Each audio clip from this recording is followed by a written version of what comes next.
Now let's dive deep into this big LGBTQ story for today. I'm Trinidadi, and let's queer up South Florida and Florida. City of Naples loses against Naples Pride and ACLU as June Pride will go forward. Naples Pride faced a difficult situation when they were granted their event permit by the city. Naples city officials granted the permit with restrictions requiring drag performances be held inside and that no attendees could be under 18. That prompted the Pride organizers to sue the city.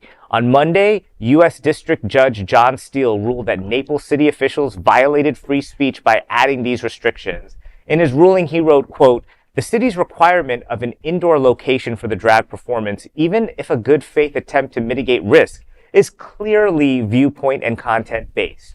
A restriction imposed on speech deemed immoral or scandalous is clearly a viewpoint-based restriction," end quote. Many cities have attempted similar restrictions on Pride events following the drag ban signed into law by Governor Ron DeSantis. Federal courts have ruled that the law cannot currently be enforced. However, Naples was also originally charging $36,000 for security costs, significantly higher than the cost charged to similarly sized events at the same location. That was also struck down by the judge. In a statement on social media, Naples Pride Board member Calhan Soldavini was quoted as saying, "This victory is bigger than drag, bigger than one Pride celebration, and bigger than one community. It is a victory for the rule of law, for the principles of democracy, and for the foundational ideal that no government, local, state, or federal may silence voices simply because they are different or because they challenge the status quo. It reaffirms the Constitution, protects everyone equally, not just the favored or the familiar," end quote. Now the entire community exercises their First Amendment rights by participating, performing, and attending Naples Pride on June 7th. So you know what? We knew all of these things were unconstitutional. The things that DeSantis is doing, the things that Trump is doing, everybody knows that they're unconstitutional. The strategy is let's just put it into the court system, try to get a stay, and see how long we can tie it up in court until and make everybody so fearful of doing something that we can essentially cancel Pride events, we can cancel drag events for the next year or two until we can figure out another strategy to bring them down. That's all this is. And to Biden's credit, when he left office, his main thing was getting all of the lower level judges in place and appointed so that they don't move up the chain.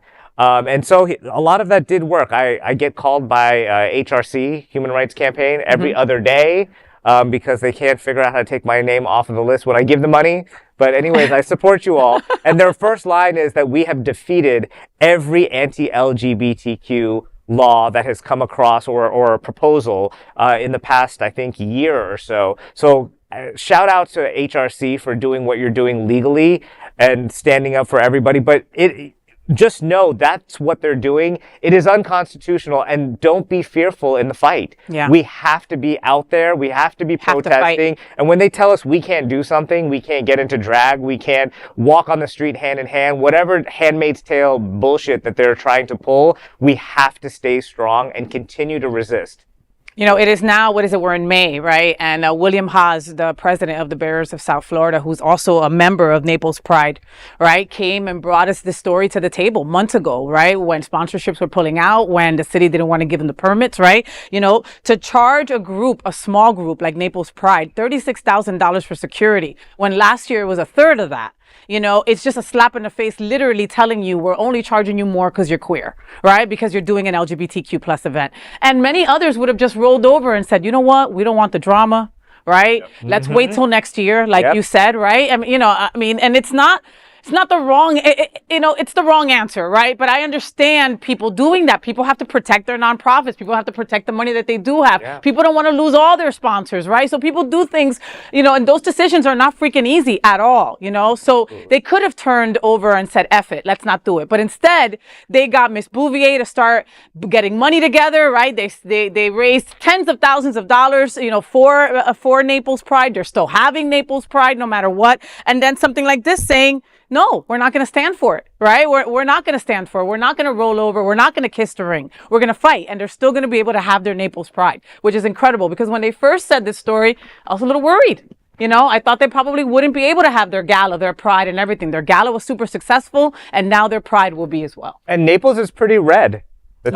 I used to work there. And Yes. I mean, Yeah, they're Yes, red dude. now. Yeah, they don't have the strength of Wilton Manor or South Beach in terms of people and the gays. economical power of Yes. the gays. Yep. And let's face it, I mean, shout out to also the ACLU. This is now, if you want to put your money, you know, to good use, this is the people you need to support. Yeah. ACLU. These people are fighting for us, and it's very, very needed at this time. So. And Bonnie can probably attest. I mean, performing inside in June in South Florida probably wouldn't have been a bad idea. Frankly. However, this is not just a victory for them. This is a victory for all of the small prides out there, because this is now a precedent. Yep. You know, and when, you know, Ms. Bouvier stepped up and was helping, you know, she said it best. You know, this is not just about Naples community. This is about all of our prides nationwide, because if this had won, that sets precedent.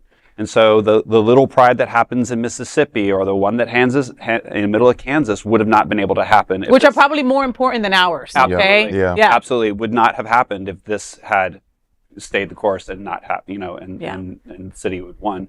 And, you know, it's, and the testament, you know, separate but equal, you know, just kind of stuck in my head, you know, $36,000 for the same service to this community versus something else. I mean, it's not separate but equal. It's discrimination. It's discrimination. Hands down. Right off the bat. That's right. And all the people of Naples, make sure you go to the Pride. They worked extra hard to put this one together. Yeah, right. I mean, every Pride, it takes a lot of effort, but like they put a little bit more elbow grease into this one. So make sure y'all go out, buy some churros or whatever they be selling out there, and go and be gay in I public. think they'll be selling churros up there in Naples. Shoot Asco, whatever you want in Naples. It's a quick drive from Wilton. I think. No, you know, it's not far. It's not far. Yeah. I think, And it's a beautiful drive. Take a little bus. Take a little bus. If you can go to Disney, you can go to Naples. So go to Naples Pride as well. Right. Yes. And one last thing Please. too, with the this court decision should have been 3-0, not 2-1. So the way that they're doxing us, publish the names of these people who are doing unconstitutional things. I didn't have time to research who it was,